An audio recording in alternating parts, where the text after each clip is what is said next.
Hello friends, welcome to our channel stock engineers. So guys, आज हम बात करने वाले हैं फिबोनाची की। और हम लाइव एनालिसिस भी करने वाले हैं।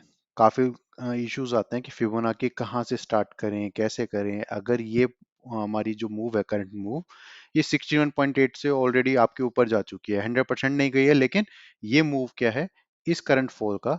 अगर मैं इसको मार्क करूं, ये जो करंट फॉल था, इस फॉल से ऑलमोस्ट 61.8% को ऑलरेडी क्रॉस कर गया है। अब किस तरह से उसका रेजिस्टेंस लें, सपोर्ट लें, कहाँ पे हमें रुकना है, किस लेवल को हमें कंसीडर करना है, उसमें बड़ी कंफ्यूजन आती है। तो उस चीज पे हम बात करेंगे, तो देखते रहो। तो सबसे पहले हमने क्या देखा, ये एक लोअर लो बन रहा है। तो जब भी हम बात करते हैं लोअर लो से, लोअर लो के लिए हम क्या करते हैं, इस तरह से हम डिफाइन करते हैं कि ये एक बना, एक ऊपर गया, फिर नीचे आया, फिर ऊपर गया, फिर नीचे आया, फिर ऊपर गया। लेकिन जब ये ऊपर जाता है तो क्या हम ट्रेंड चेंज मान लेते हैं कि हाँ ट्रेंड चेंज हो गया, या फिर अब ये वापस नीचे कभी नहीं आएगा? ऐसा भी तो हो सकता है ना कि ये ऊपर गया, जैसे अभी ऊपर गया, बट ये थोड़ा सा ऐसे वापस आकर और फिर वापस कंटिन्यू कर गया। तो क्या ये, अगर मेरा बॉटम है या नीचे जा रहा है, यहाँ से थोड़ा सा भी अगर नीचे जा रहा है, तो क्या नेगेटिव मान लेना चाहिए मुझे? नहीं मानना चाहिए ना। अगर ये ट्रेंड चेंज हो रहा है तो हो सकता है थोड़ा सा ये दो कैंडल ही क्यों क्यों ना नीचे आए, लेकिन थोड़ा सा नीचे आके ऊपर जा सकता है। तो इस ट्रेंड के लिए, सिर्फ इस ट्रेंड में, क्या ये छोटी सी जो ट्रेंड बनी है इसकी वजह से हमें ये मान लेना चाहिए कि अरे नहीं, अब ट्रेंड हमारा चेंज नहीं हुआ या कुछ, या हमें वीकनेस या बियरिश हो जाना चाहिए? नहीं। तो इसी तरह से जब हम बात कर रहे हैं फिबोनाची में, सेम यही रूल अप्लाई होगा। सेम रूल अप्लाई कैसे होगा, मैं थोड़ा सा आपको एक्सप्लेन करता हूँ। मेरे मैग्नेट ऑफ है, मैं जस्ट नॉर्मल अपना पॉइंट्स ले लेता हूँ ताकि आपको समझने में आसानी हो। एग्जैक्ट पॉइंट्स नहीं ले रहा। मान लो ये मैंने एक पॉइंट लिया, अब ये मार्केट ऊपर जा रही है, जा रही है, जा रही है, बट 61.8 को टच नहीं किया, तो ये वापस नीचे आ गई, तो मुझे कुछ सोचने की जरूरत ही नहीं पड़ती। इस मैंने हटा देता हूँ। लेकिन इस केस में जब मैं लगाता हूँ फिबोनाची इस पॉइंट से इस पॉइंट तक, तो मैं क्या देखता हूँ, 61.8 के ऊपर चली गई। अब किस तरह से मैं इसको डिफाइन करूं कि ये वापस इसके नीचे जा रहा है, तभी क्या मैं इसको बियरिश मान लूं, या फिर मैं बोलूं कि ये जो भी मूव आई थी ये फेक मूव थी, या वापस लोअर लो बन रहा है सिर्फ इस कैंडल से? नहीं, क्योंकि ऐसा अगर मानोगे तो फिर तो यहाँ पर भी आई थी, यहाँ पर भी आई, दो कैंडल बनी है, ये भी बड़ी कैंडल बनी है, इस तरह से तो हर जगह बनेगी। यानी इतनी बड़ी मूव आई है, उसमें भी ये दो कैंडल्स आई थी। तो किस तरह से करते हैं, तो सबसे पहले हमने क्या देखा, जब इस पॉइंट से इस पॉइंट को लो यानी टॉप लिया, हाई लिया, हमने क्या देखा कि 61.8 हमारा एक लेवल है जो कि टूटना चाहिए, और क्लोजिंग हो जाए तो और अच्छा है, जो कि हो भी गई क्लोजिंग भी, प्लस एक रेंज बना के क्लोजिंग की, तो वो और पॉजिटिव हो गया।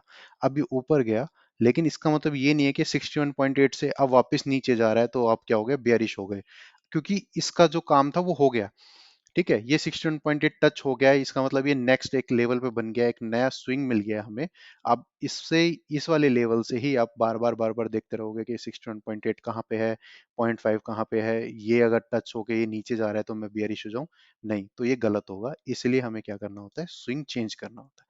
अब हमें स्विंग चेंज क्यों करना होगा, क्योंकि वो ऑलरेडी 61.8 ओके क्रॉस कर चुका है। इट मीन्स करंटली जो हमारा ये छोटा सा ये ट्रेंड है, इतना ये बीच में, इस जो मैं सर्कल घुमा रहा हूँ, इसके अंदर ये क्या है, ये एक पूरा ट्रेंड बन चुका है। तो अप साइड में अगर मुझे अब नेक्स्ट लेवल लेना है तो मुझे क्या करना होगा, यहाँ से उठाया मैंने एक लो। ठीक है, अब मैग्नेट ऑन कर देता हूँ इस पॉइंट पे, क्योंकि अब हम रिसेंट लेवल्स की बात कर रहे हैं। ये मेरा करंट हाई हो गया, जो कि मुझे पता नहीं है हाई रहेगा नहीं रहेगा, क्योंकि जब तक हमारा गोल्डन रेशियो या 0.5 तक टच नहीं होता, वो तो हम पूरा एक स्ट्रेट लाइन ही मानते हैं।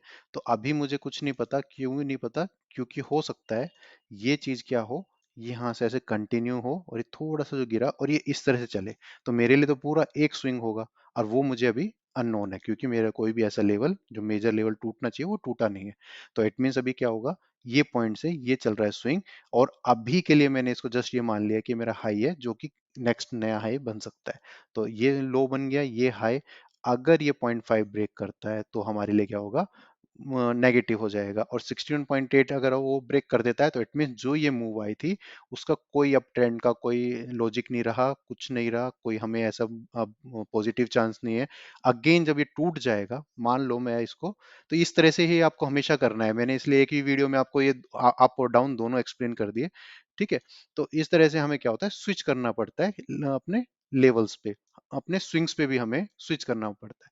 मान लो ये एक लेवल यहाँ तक चला गया, तो अगली बार मैं क्या करूंगा, जब वो वापस यहाँ से रिटर्न होगा तो मैं खुश होऊंगा, अरे देखो वो वापस 61.8 के ऊपर जा रहा है। नहीं, अगर वो यहाँ पर जाता है, क्लोजिंग देता है, इस पॉइंट तक आ जाता है, यहाँ तक नीचे तक, और यहाँ पे आराम से 3-4 कैंडल भी बना रहा है, ठीक है, सिर्फ एक कैंडल नहीं, आराम से यहाँ रुका हुआ है, मैं उस केस में भी बात कर रहा हूँ, फिर मैं क्या करूंगा, इसको हटाऊंगा और फिर मैं नई फिबोनाची लूंगा और फिर मैं इससे यहाँ से चेक करूंगा कि अब ये डाउन साइड में जा रहा है वापस, जो 61.8 को ब्रेक कर चुका है। तो इस स्विंग का, जब यहाँ से इस स्विंग का वापस जब 61.8 टूटेगा, देन मैं उस पे बाद फिर डिसाइड करूंगा कि क्या होगा।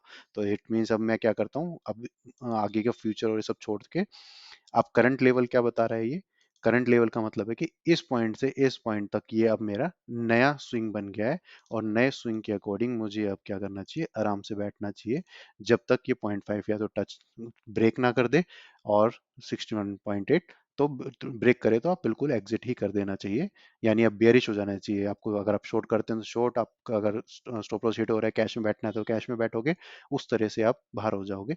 सेकंड थिंग, 0.5 पे ही हम क्यों हो जाएंगे यहाँ पर बियरिश, क्योंकि ऑलरेडी आपका डाउन ट्रेंड चल रहा है, लोअर लोज, अगर लोअर लोज चल रहे हैं तो आपको पता है कि जिस तरफ सेलिंग की साइड अगर प्रेशर ज्यादा है, या जो ट्रेंड है, ट्रेंड को फॉलो हम करते हैं, तो ट्रेंड अगर हमारा फॉलो कर रहा है, ट्रेंड हमारा हिट होने वाला है, तो बेटर है कि हम पहले से ही कोशिश हो जाएं, ना कि एग्जैक्ट पिन पॉइंट तक हम वेट करें। तो यही वीडियो का हमारा मेन एम था बताने का, और यहाँ पर इस वीडियो को मैं एंड करता हूँ। आई होप अगर आपको पसंद आए तो लाइक करना, फ्रेंड्स का जरूर शेयर करना। Thank you.